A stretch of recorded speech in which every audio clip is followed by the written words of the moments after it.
সাংবাদিক বন্ধুগণ, আপনারা সবাই জানেন সুদীর্ঘ 15.5 বছর বাংলাদেশের জনগণ ভোটের অধিকার সহ তাদের সকল মৌলিক অধিকার থেকে বঞ্চিত ছিল। 14 সালের ভোটটি ছিল একেবারেই ভোটারবিহীন। 18 সালের ভোটটি ছিল মিডনাইট ইলেকশন। ভোটের আগের রাতেই সব শেষ করে ফেলা হয়েছিল। আর 24 সালের ইলেকশন ছিল আমি এবং ডামি। এই 24 সালের নির্বাচনের পর আমাদের ছাত্র, তরুণ, যুব সমাজের ন্যায্য একটা দাবি, সেই দাবি নিয়ে তারা যখন মাঠে এসেছিল তখন অতীতের ফেসিবাদী কায়দায় তাদের সেই দাবিকে দমিয়ে দেওয়ার চেষ্টা করা হয়েছিল।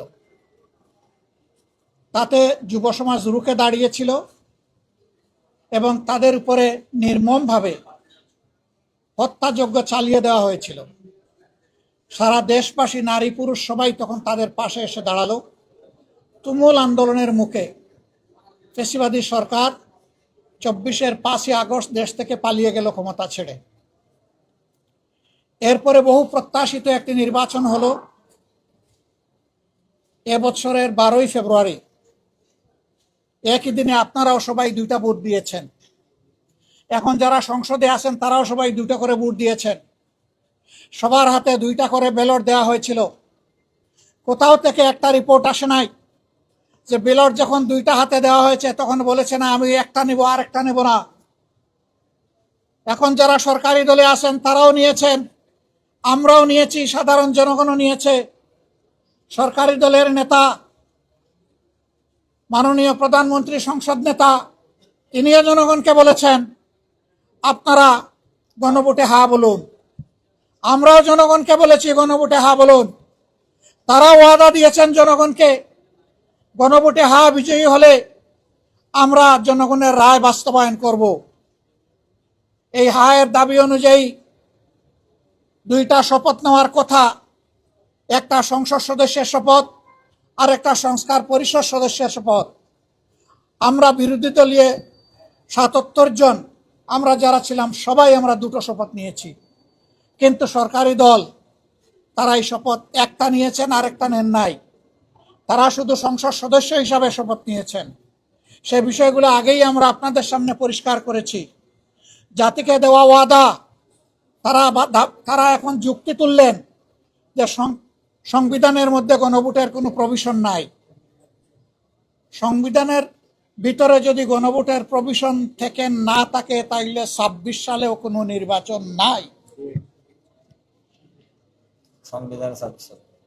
সংবিধানে তো 26 সালে নির্বাচন হওয়ার কথা না, সেটা 29 সালে গিয়ার কথা।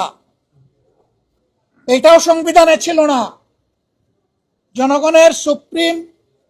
জনগণের উইল হচ্ছে সুপ্রিম ল। জনগণ চেয়েছে, এই জন্য ফ্যাসিস্ট সরকারকে জনগণ বিদায় দিয়েছে, কোনো সংবিধানের আলোকে বিদায় নেয়নি। সেই সরকার বিদায় নেওয়ার পরে জনগণের অভিপ্রায়ে একটা সরকার গঠন হয়েছিল এবং সেই সরকারের জারি করা নির্দেশের আদেশের আলোকেই গণভোট এবং সংসদ নির্বাচন অনুষ্ঠিত হয়েছে। এখন গুস্ত হালাল আর জুল হারাম। একটা যদি হালাল হয় আরেকটা হারাম হয় কিভাবে? তারা এখনো বলছেন এটা সংবিধানে নাই। তাহলে সংবিধানে এই সরকারেরও প্রভিশন নাই। এখন যেটা গঠন হয়েছে সংবিধান অনুযায়ী এখন কোনো সরকারি দল নাই, পালায়ে গেছে। সংবিধান অনুযায়ী এখন কোনো বিরোধী দল নাই, সেটাও পালায়ে গেছে।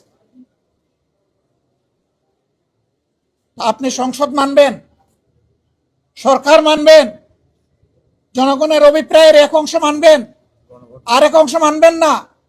গণভোটকে অস্বীকার করবেন, বলবেন 51% মানুষ আমাদেরকে ভোট দিয়েছে। তো 68.6% মানুষ যে গণভোটে হা বলেছে, 51% বড় না ওইটা বড়? এই 51% তো বাস্তবায়ন হয়েছে। আমাদের অনেক রিজার্ভেশন থাকা সত্ত্বেও আমরা মেনে নিয়েছি, শান্তি শৃঙ্খলার স্বার্থে, গণতান্ত্রিক ধারা ফিরে আসুক সেই স্বার্থে। তাহলে বেশিরভাগ জনগণের অভিপ্রায়কে আমরা অস্বীকার করব কিভাবে? আমরা জনগণের সাথে বিশ্বাসঘাতকতা করতে চাই না।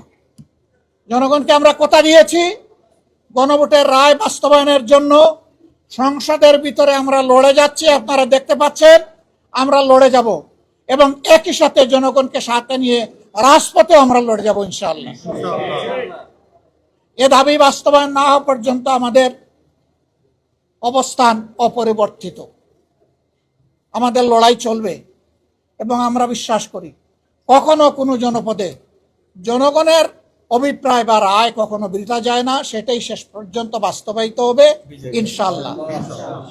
বিজয় হবে বিরোধী দলের নয়, বিজয় হবে 18 কোটি মানুষের। যারা গণভোটের পক্ষে অবস্থান নিয়েছে বিজয় হবে তাদের। আমরা আবারও বলছি, এই জনগণের সাথে আমরা বিশ্বাসঘাতকতা করতে পারবো না। আমাদের অবস্থানে আমরা অনড়, অটল, অপরিবর্তিত লড়াই আমাদের চলবে ইনশাআল্লাহ। দেশ সরকারি দলেরও নয়, বিরোধী দলেরও নয়, এই দেশ 18 কোটি মানুষের। সুতরাং 18 কোটি মানুষের রায়, স্বার্থ, অধিকার উপেক্ষিত হবে আর বিরোধী দল বসে বসে সংসদের ভিতরে সমর্থন দিবে, সে বিরোধী দল আমরা নই।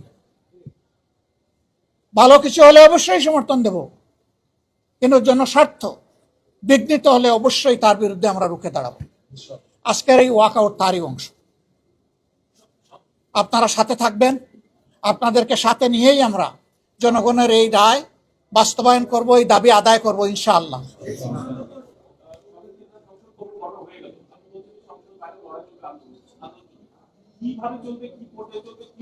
যেভাবে চলছে সেইভাবেই চলবে, যেভাবে এখন আপনারা আমাদের সাথে আছেন, জাতি আছে, ওইভাবে থাকবে।